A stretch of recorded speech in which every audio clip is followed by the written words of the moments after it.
Hello everyone, today we talk about women in religious life during the 11th and the 12th century, speaking mostly about the houses, the congregations, the communities of religion, which is a bit, I wouldn't say a specific characteristic of these two centuries, but fundamentally these were the moment of, birth of certain orders. Think about the Cluniac ones, etc.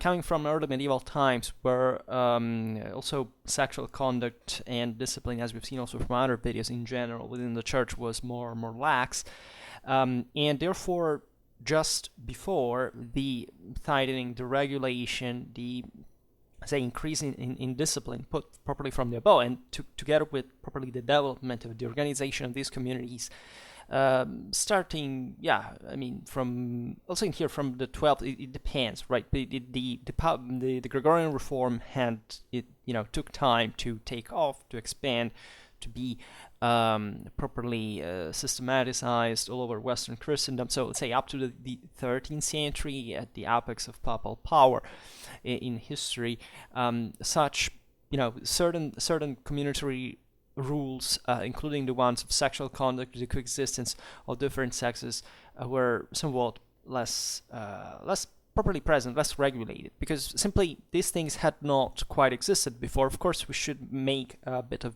background to this, stressing the fact that the church had always somehow seen sexual life in general as kind of a distraction from the religious office, etc. But we've seen that up to the 11th century was fundamentally normal, and widespreadly so, right? For bishops to, for example, to have a family, to even properly be married, right? We're talking about the West, right? Where that thing. So things would change over time, and that's also another part of properly of papal and ecclesiological history that we'll have to address in detail. Today we just provide examples from that kind of community life, and female presence proper in these religious community life. That is striking, right? Some older houses previously had provided for women in general, right? The church had, generally speaking, carried out that function of assistance to the weaker elements of society, especially the widows, right? The orphans, in this case, women also were provided with assistance when there were the wives, for example, of men entering religious life, right? That would keep maybe even living next to their their husbands, right? But still at that point with a distance, and there is a broader understanding of, in this period, of the growing acceptance of the parallel of male and female religious institutions, in the parity properly in their participation. This was particularly important. You know that these at the 11th, especially the 12th century, should surely show a kind of a humanistic ideal spreading. There is properly a reverse from early medieval times, also in art, architecture, theology, etc., properly in the view of God, in the benevolence, in this broader humanistic, conception, right, where the human being is at the center of creation, as properly in the power that God has entrusted to him, and not just one that has to fear from the wrath of God and from the punishment, etc. This is a very famous macroscopical topic. Think about the passage from Romanesque to Gothic, etc. So there are also new ideas. It's a moment of expansion, and yet lack of regulation in part. But this parity also between sexes was recognized. Gaucher of Aureille said, quote, "knew that neither sex was excluded from the kingdom of God, and built a dwelling place for women, a stone's throw from his cell, sharing his poverty with both men and women." Right? This is truly also the biblical example. Now that I think about that, also specifically the 12th century revival, I've made a video on the revaluation of for example, the figure of the Virgin. That was an architecture video, but it was talking about Bernard of Clairvaux, right? That deals exactly with this this phase.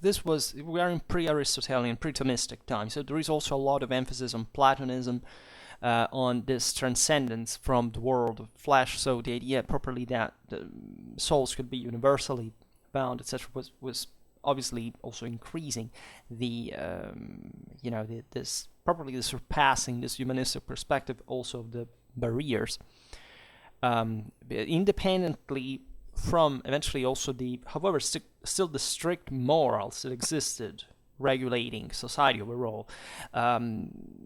Some people, I don't know whether maybe they have to look at the Middle Ages as some sort of primally superior time in history, etc., think that there was some kind of harmony and happiness. These were incredibly and disgustingly violent, oppressive, and unjust times, right? There was, the dominant idea about women was, deeply rooted, properly misogynistic reality, right? There was no understanding. I mean, women were thought literally on the base of what they thought science was of the time, kind of an inferior being. So I wouldn't like to make this videos trying to pretend that this was kind of great elevation, superior, etc. These the figure of the woman, for example, of the Virgin, was kind of a religious symbol and was detached also in a critical sense from the rest of humanity.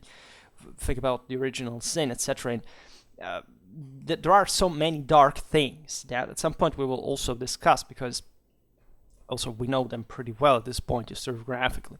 But the more the striking these ideas, that as we will see went as far also as recognizing to women a higher degree of perfection in one instance, etc. So it's very meaningful to see them also concentrated rather at this point. And here we have another quote from, or rather another anecdote from Abbot Theoger of St. George in the Black Forest. He would eventually become Bishop of Metz. Well, he included houses for women among his religious foundations because he believed, as we are saying now, that the highest perfection was found among women, right? One of the questions asked by Idungus of Regensburg in his argument concerning 4 questions written in the 30s of the 12th century was the vexata question of whether monks and nuns could have had one cloister, because after all they had a single rule. So was there any specific separation from to establish Abelard that we also made a video on telling the famous story with Heloise wrote in his rule for the nuns of the Paraclete that, quote, just as you are joined to us in name and in the profession of continence, so also almost all our institutions are suited to you. Right, so it was important because there was a degree of idealism definitely in this.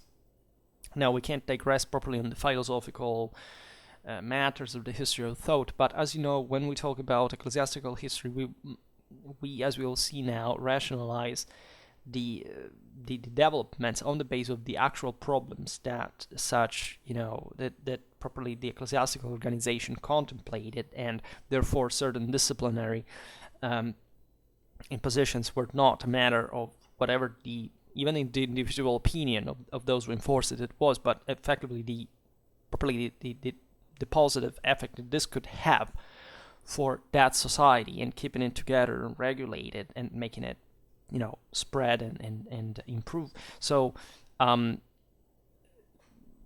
even these are topics that fundamentally nobody, a bit because of ingrained anti-clericalism and kind of theophobia that exists in certain modernistic historical interpretations in popular culture ever more, because people don't even know what religious history fundamentally is. History of religions, of Christianity, of ecclesiology, etc., as if these were just some things floating in the air. These are massive pillars for the understanding of Western civilization properly. From even if you don't believe it has literally nothing to do with that, right? This is how they lived at the time, and how we have reconstructed this thing historically, and it's a macro topic in any secular academy in the world studying, medieval history, whatever. So it has nothing to do with, and it's very sad to see, in fact, these topics being discussed on the internet only by theistic or atheistic communities, as if this didn't have a broader human civilizational value, and people had to learn it not for for which team they root, but simply to be more intelligent people just by themselves. Anyhow, let's say in this phase of ecclesiastical organization, two major differences between male and female religious lay in the ordination of manual labor. There were simply, women were exempted in these communities from manual labor. Mostly, I wouldn't know why. Probably there was some concern for them, but also ideally, and or maybe problems for competition, whatever. Still, women were considered a step below, right? Consider that in lay life, we know that women worked pretty much everywhere, and they were often exploited and performing very heavy duties, like they worked into construction sites, whatever, and being paid sensibly less than men, and with all the difficulties and the efforts of the kind, right? So naturally, the church had another face to show, and these concerns were also legitimately based on a kind of a broader repartition of the roles, aside from speculation and whatever, also because the church mostly had its power not much in production in a labor sense of properly of the clergy, but rather in the possessions and the feudal ties, the lay workers that did work for them, including women, I'm sure, at that point. But it may not have, in fact, directly to do with this. We know that the nuns of Lippoldsberg in this period between 1095, 11, and 2 swore to follow the rule of the monks of Hirsau in all respects except manual labor, right? But promised to do as much as they could of the work prescribed for the nuns by Saint Jerome, right? Naturally, a crucial aspect of this is that the female communities remain dependent on men for the sacraments, right? Women could not administer them, right? But they could preach, right? And with regard to the Eucharist, some provision was made for distributing either unconsecrated or previously consecrated elements, so that they, at that point, they could administrate them, but not properly performing the sacrament themselves, just from a material point of view. And as I was saying before, there was a traditional suspicion and hostility towards women. This is, misogynistic attitudes are also in here, not a matter of personal opinion. Many people would like to see in some kind of past, whether, especially discriminating on a religious basis, if, there were once upon a time communities where, men and women were equal. There was never such a thing historically, right? It's disgusting how this is also sexistically and sometimes also for other purposes, let alone the nationalistic wants to pretend that there were some pure communities where women had, some sort of freedom, right? Many people think that, basically raping every kind of juridical study that exists, on the Middle Ages, ever since the discipline exists, that, before Christianity, women were free, or other bullshit of this kind, or that in some communities, maybe the ones that didn't record anything, well, you can make moral relativism about how women lived.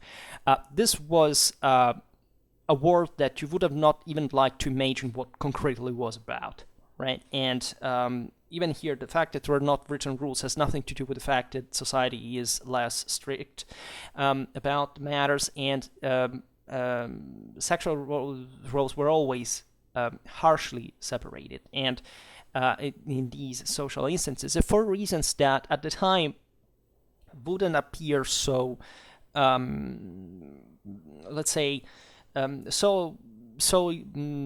hideous as we would do today, because at the time, properly, even for the sake of production, the traditional repartition of the roles men and women was somewhat necessary.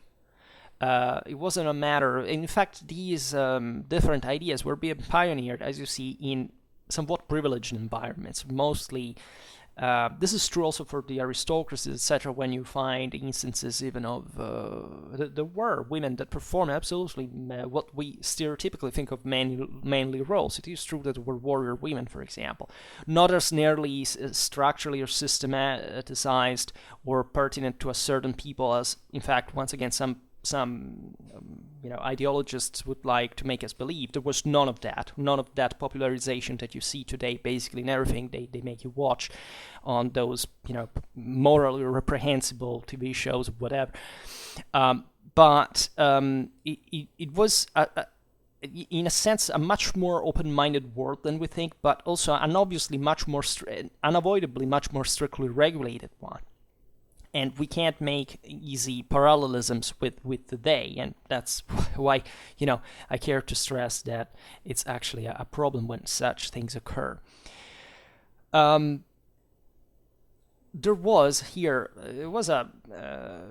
church was male-dominated, right? And there was, however, a growing willingness from every side of society, the church included, to provide for the spiritual needs of women, right, and to recognize the contribution they could make.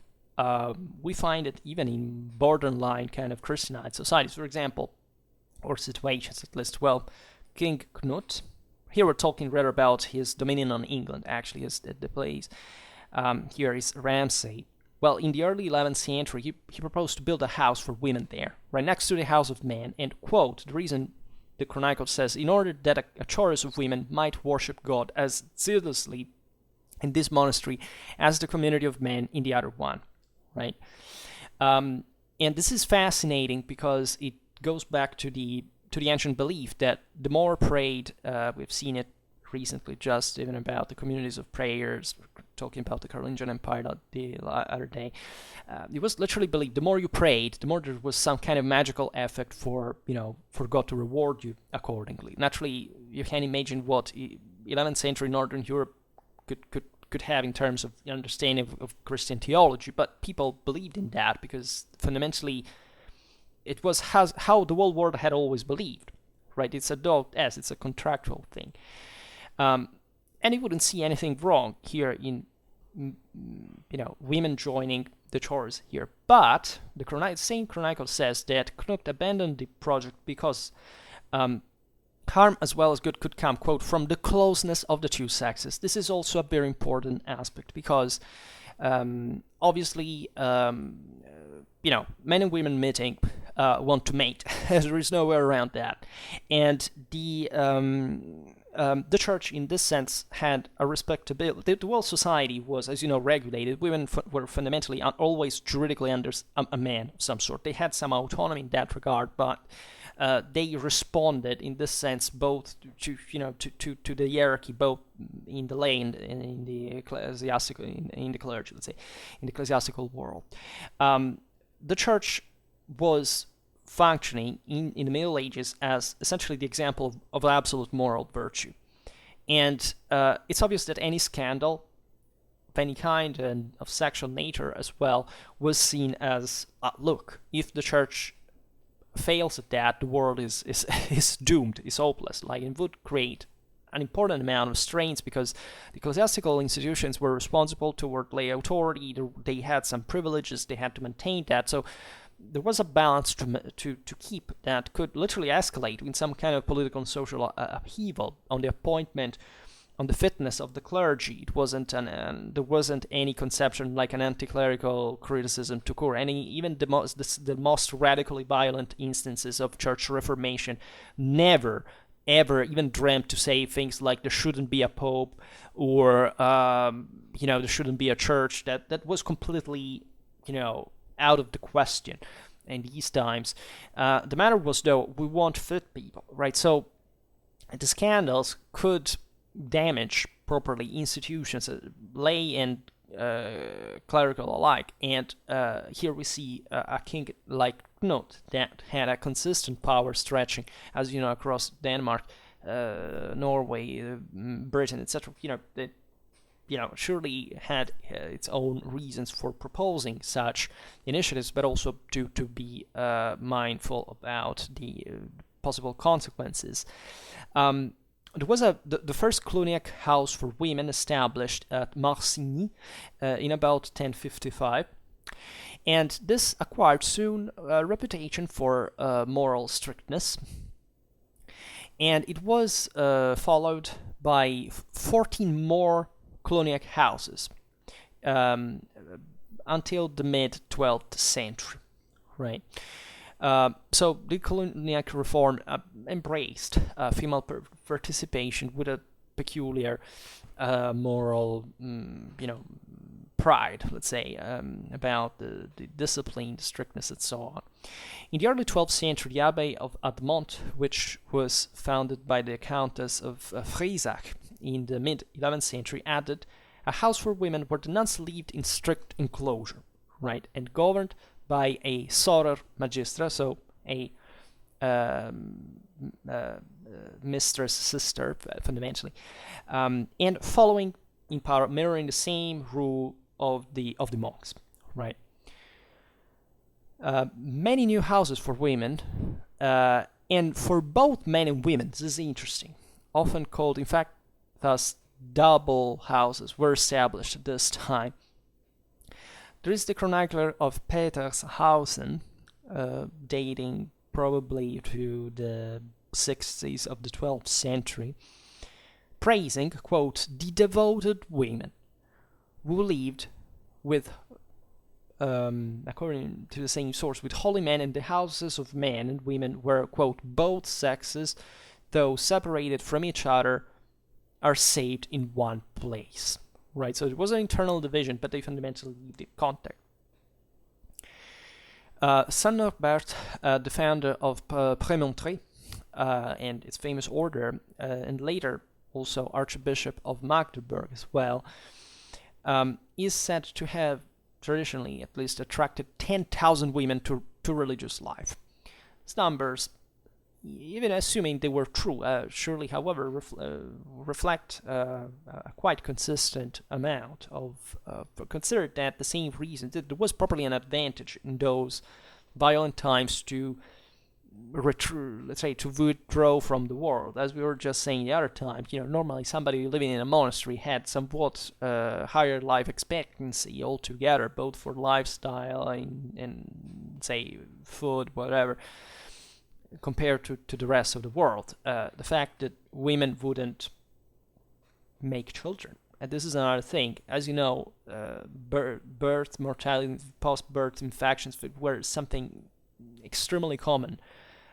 Women died at an incredible quantity, and it was always a risk, etc. So even just for that, there was something attractive into also all the promises, naturally, of ultra, let's say, earthly rewards, etc., that would bring as many men as many women to wish properly for that lifestyle.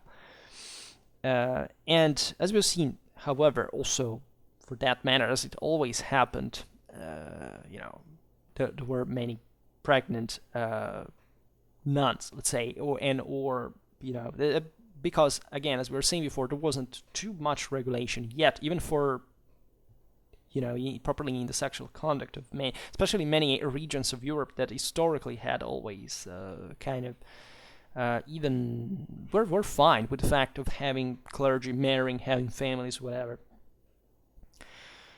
We know that Marbot, later Bishop of Rennes, wrote to the famous preacher Robert of Brissel that, quote, they say that in various places and various regions you have a considerable number of women distributed in guest houses and inns, whom you depute, mingled not impurely with men, for the service of the poor and of pilgrims. This is another aspect. It's pretty obvious that in Xenotalk and places like this, in the World Pilgrimage Organization, women had historically always constituted a substantial part of the service of the personnel.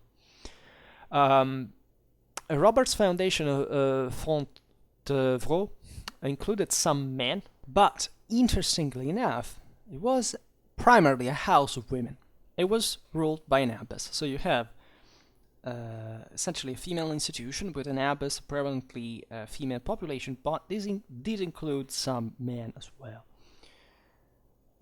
In a letter to the Countess of Brittany, written in 1109, Robert himself warned against hypocrisy and stressed the primacy of the spirit in religious life over the flesh. It says, quote, "To give alms and to pray and to fast are good if they are done for God, but do not good if they are done for human praise. Short praise is useful. Prayer of the heart, not of the lips, is pleasing to God." Interesting phrase. God pays attention not to the words but to the hearts of the pleader. All good works of a just person is prayer. Which is indeed a quite positive message. As we were saying before, however, the tendency of these communities was to become ever more restrictive over time. At Aubazine, the women at first lived near the brothers, quote, separated by buildings but joined in religion. But they would be later moved because the founder himself, Stephen, quote, believed that the further he saw them to be from men, the more suitable the place would be for their holy purpose. And probably here the motivations were the same ones that pushed Knut, as we were saying before, right? And although Stephen remained the communis pater of the entire community, the nuns had their own priors. They were forbidden ever to leave their monastery and were separated from the monks even in the church, which was divided by a wall, literally split into two parts. And this tells you how unequal the thing was, because men instead could live in the world, whereas women here were segregated fundamentally. And the interesting thing, as also the previous quote, together with this one, is to see how it was fundamentally accepted for that specific community to include men and women, namely, but how these would effectively get ever more separated, right? And it's interesting, especially in the last example, the still was basically a prioress that watched over the women, so that stresses even more how they would be further separated properly from men. Now, a similar development seems to have taken place also in the order of Sandringham, where the relative laxity rules regarding contact between nuns and canons in the early years was instead substituted by a stricter regulation, maybe as a consequence of an event described by Elred of Rivaux, in which a nun gave birth to a child fathered by a male member of the community. And here's a scandal we were saying before, and probably that was always the same reason at the end of the day. I mean, I wouldn't be surprised if that was always the thing. Also because probably, fornication, whatever, they would remain common. The problem is, there is a huge literature in Western civilization about this, even very recent in time. Think about the 19th century, properly, of even dramatic situations of, the fact you cannot obscure not much the pregnancy itself, but eventually the child. Right, so of course things could be put to, could be obscured, could be concealed, whatever. But it was still a big deal, as we were saying before, for the reputation of the institution, and it had to be prohibited in a certain way because it would be at some point too frequent for nobody to know. In fact, both Premonstratensians and Cistercians accepted female houses at an early date, as we've just seen, but they insisted upon this strict enclosure and separations of the establishments. The Cistercian order specifically forbade, quote, the cohabitation of women with us or our lay brothers. So here, understand how the subject is still the man as the one that regulated the thing. So it was still perceived as if the female dimension here was an exception, and or however something at that point maybe for Cistercian standards that were already quite advanced compared to others, right? But still, in fact, compared to the rest of society, not quite common. And in a letter to the abbot of the Premonastrensian house of XI, Bernard warned against, quote, the cohabitation of men and women. And in case of fornication, a brother should be sent to another house, right? He said, and properly measures would have had to be taken between women and the lay brothers in a mill belonging to the abbey.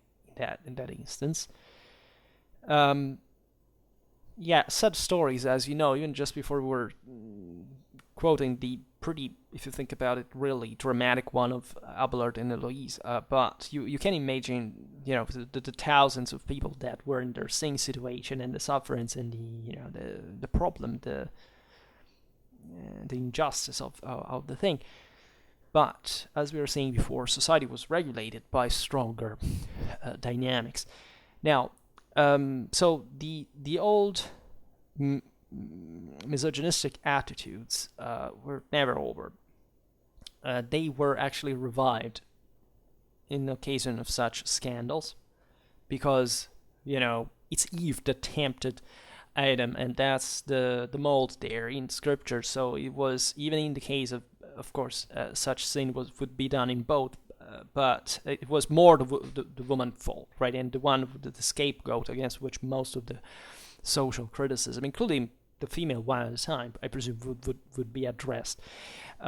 So there was, naturally, with the Gregorian reform, a further regulations, we're saying, but probably a clericalization of monastic orders that would unavoidably marginalize nuns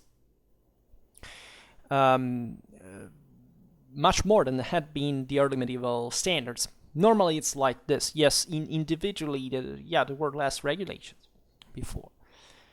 Now, during the 11th and the 12th century, however, thousands of women kept entering religious communities, as we were saying before, achieving, as we know, with some great names, the same level of spiritual and intellectual capacity of their male counterparts.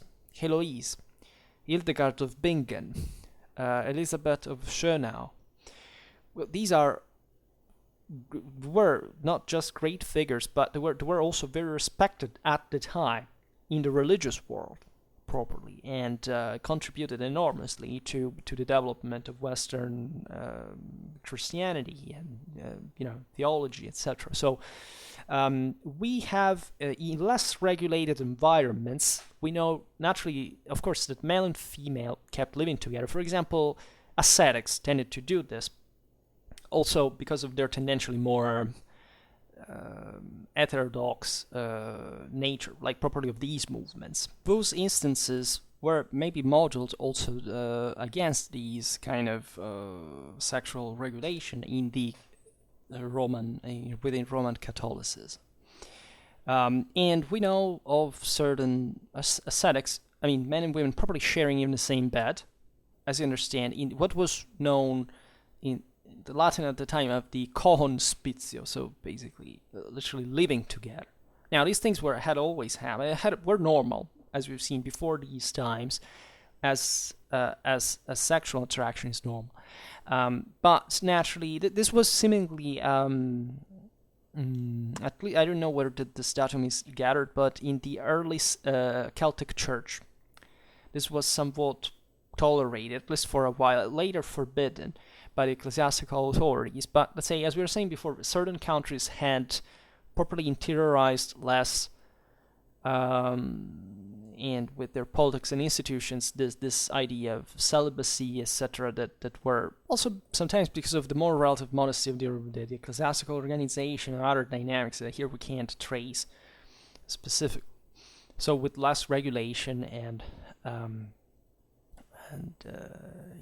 So Gosselin of Saint-Bertin addressed his Liber Confortatorius to an English nun named Eve, who left Wilton around 1080 and lived with a hermit named Harvey near Angers.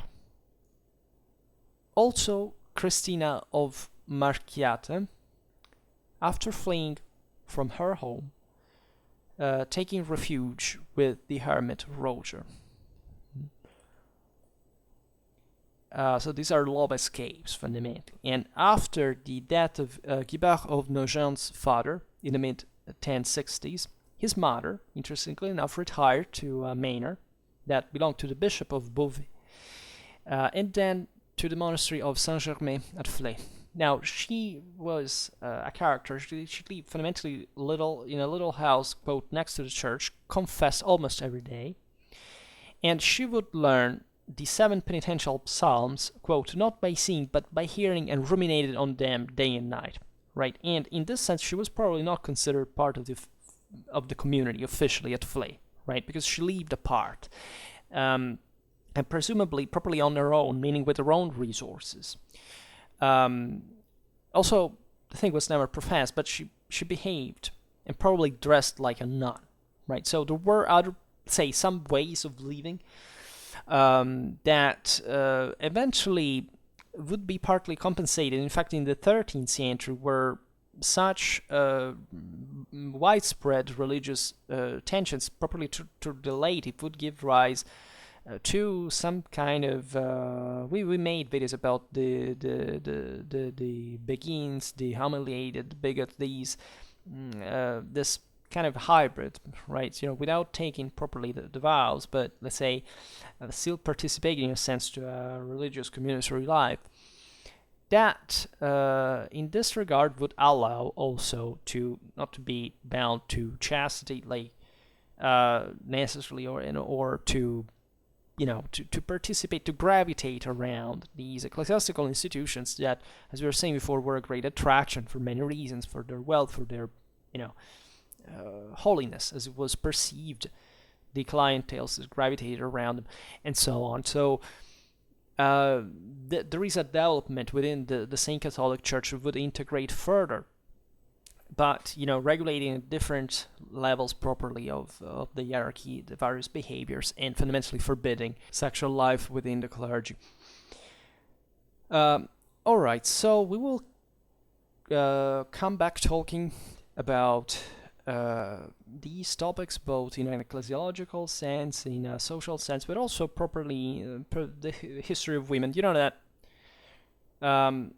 This channel, as far as I get, I try to make it as equilibrated as it is, but it passes for some kind of more conservative one, not just because I am a conservative and I don't make the channel about this, but because of the broader topics I discussed that normally attract kind of more, people interested in military history in the past and in some traditions, etc. Naturally, I know that there are so many liberals among you, and that's exactly how it should be, because this channel has no divide.